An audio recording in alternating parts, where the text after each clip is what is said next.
উট হচ্ছে এমন প্রাণী যেটা একসাথে 1 মাস না খেয়ে বেঁচে থাকতে পারে। 1 মাস পানিও খাওয়া লাগবে না, খাবারও খাওয়া লাগবে না। সুবহানাল্লাহ পড়বেন না? এট এ টাইমে একটা উট, প্রাপ্তবয়স্ক একটা উট একসাথে 200 লিটার পানি খেয়ে ফেলতে পারে।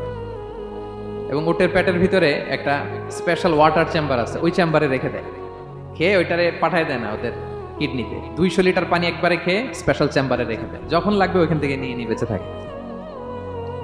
1 মাস না খেয়ে বেঁচে থাকে কি করে? উটের পিঠে দেখবেন একটা কুজ আছে, একটা উঁচু উটকে যদি কল্পনা করেন, উপরে একটা কুজ আছে না, এই পুরো কুজটা হচ্ছে চর্বির আধার। তো ওটের যখন খাবার থাকে না মরুভূমিতে, মাসের পর মাস যখন চলে, ওই চর্বি থেকে এনার্জি নিয়ে সে মরুভূমিতে চলে, সে না খেয়েও বাঁচতে পারে। আমাদের চোখের মধ্যে যেমনি একটা পাপড়ি, এরকম এক পাপড়ি দিয়ে উটকে আল্লাহ বানায় নাই, ডবল লেয়ারের পাপড়ি দিয়েছে। কারণ মরুভূমির মধ্যে চলতে পথে লু হাওয়া থাকবে, মরুভূমির সাইমুম, বালুর ঝড়, এই ঝড় মোকাবেলার জন্য, লু হাওয়া মোকাবেলার জন্য ডবল লেয়ারের চোখের পর্দা। একটা পর্দা ফেলে রাখে আর একটা খুলে সে হাঁটতে থাকে, তার কিছুই হয় না। সুবহানাল্লাহ। আমাদের 98 ডিগ্রি ফারেনহাইটের স্বাভাবিক তাপমাত্রা, তাই না? 99 ডিগ্রি হলে আমাদের জ্বর, 100 ডিগ্রি হলে জ্বর, 101, 2 সর্বোচ্চ আমরা সহ্য করতে পারি। এর বেশি যদি হয়, 103 ডিগ্রি হলে বেহুশ হয়ে যায় মানুষ। 4 ডিগ্রি হলে আমাদের দেহের ভেতরে যে কোষগুলো আছে এগুলো মরে যায়। কিন্তু একটা উট মরুভূমির তাপমাত্রায় প্রতিদিন 104 ডিগ্রি 5 ডিগ্রি তাপমাত্রা সহ্য করে খুব স্বাভাবিক উট চলতে পারে, তার কিছুই হয় না। এবং মরুভূমির মধ্যে যে ক্যাকটাস আছে, গুলমলতা, বড় বড় কাঁটা জাতীয় গাছ, যেই কাঁটা পৃথিবীর কোনো প্রাণী খেতে পারবে না, কিন্তু একটা উট অনায়াসে খেয়ে ফেলতে পারে। উটের জিহ্বাকে এবং পাকস্থলীকে আল্লাহ এমন স্পেশালি মেড করেছেন, যত কাঁটা দিবেন খেয়ে সাবার, ওর কিছুই হয় না। সুবহানাল্লাহি ওয়া বিহামদিহি।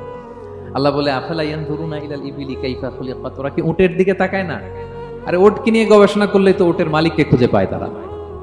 রাসূল সাল্লাল্লাহু আলাইহি ওয়াসাল্লামের জামা ধরে, গা ধরে টানা হেঁচড়া করা হলো, পাথর মারা হলো, তিনি রক্তাক্ত হলেন। পাহাড়রক্ষী ফেরেশতারা বলল, ইয়া রাসূলুল্লাহ, আপনি যদি আদেশ দেন তায়েফের 2 দিকের পাহাড় দিয়ে এমন চাপা দিব, পুরো তায়েফের জনপদ একেবারে ভ্যানিশ হয়ে যাবে। আল্লাহর হাবিব সাল্লাল্লাহু আলাইহি ওয়াসাল্লাম বললেন, না, আমি আশা করি তাদের পরবর্তী নেক্সট জেনারেশনের কেউ না কেউ পড়বে লা ইলাহা ইল্লাল্লাহ মুহাম্মাদুর রাসূলুল্লাহ। তাই হয়েছে। এখন তায়েফে যান, শুধু মসজিদ আর মসজিদ। কি চমৎকার পরিবেশ! তায়েফে গেলে মনেই হবে না আরব দেশ। বৃষ্টি হয় প্রতিদিন, অনেক চাষাবাদ হয়, চমৎকার এলাকা। রাসূল সাল্লাল্লাহু আলাইহি ওয়াসাল্লামের দোয়ার বরকত। তো তায়েফবাসী দাওয়াত প্রত্যাখ্যান করলো। রাসূল সাল্লাল্লাহু আলাইহি ওয়াসাল্লাম গায়ের রক্ত পরিষ্কার করে নাখলা নামক খেজুরের বাগানে যায়েদ রাদিয়াল্লাহু তাআলা আনহুকে ফজরের নামাজ পড়তেছিলেন। আল্লাহর হাবিব সাল্লাল্লাহু আলাইহি ওয়াসাল্লাম যখন ফজরের সালাতে তেলাওয়াত করতে লাগলেন, একদল জিন পাশ দিয়ে যাচ্ছিল। তারা এলাকায় যেয়ে বলল যে, আজীব কোরআন শুনে আসছি, এই কোরআন মানুষকে হেদায়েতের পথে নিয়ে যায়, আমরা ঈমান এনে ফেললাম। সুবহানাল্লাহ পড়েন। তো রাসূল সাল্লাল্লাহু আলাইহি ওয়াসাল্লাম তো এটা জানেন না। আল্লাহ তাআলা জিবরাইল মারফত জানালেন যে, হে নবী, ম্যানকাইন্ড রিজেক্ট করেছে, কিন্তু আরেকটা জাতি আছে যাদেরকে আপনি দেখেন না, তাদেরকে বলে জিন কাইন্ড, মানে জিন জাতি। পুরো জিন জাতি কালিমা পড়ে মুসলমান হয়ে গিয়েছে। নবী সাল্লাল্লাহু আলাইহি ওয়াসাল্লাম ওইখানে আবার খুশি হয়ে গেলেন। রাসূল সাল্লাল্লাহু আলাইহি ওয়াসাল্লামের জামা ধরে, গা ধরে টানা হেঁচড়া করা হলো, পাথর মারা হলো, তিনি রক্তাক্ত হলেন। পাহাড়রক্ষী ফেরেশতারা বলল, ইয়া রাসূলুল্লাহ, আপনি যদি আদেশ দেন তায়েফের 2 দিকের পাহাড় দিয়ে এমন চাপা দিব, পুরো তায়েফের জনপদ একেবারে ভ্যানিশ হয়ে যাবে। আল্লাহর হাবিব সাল্লাল্লাহু আলাইহি ওয়াসাল্লাম বললেন, না, আমি আশা করি তাদের পরবর্তী নেক্সট জেনারেশনের কেউ না কেউ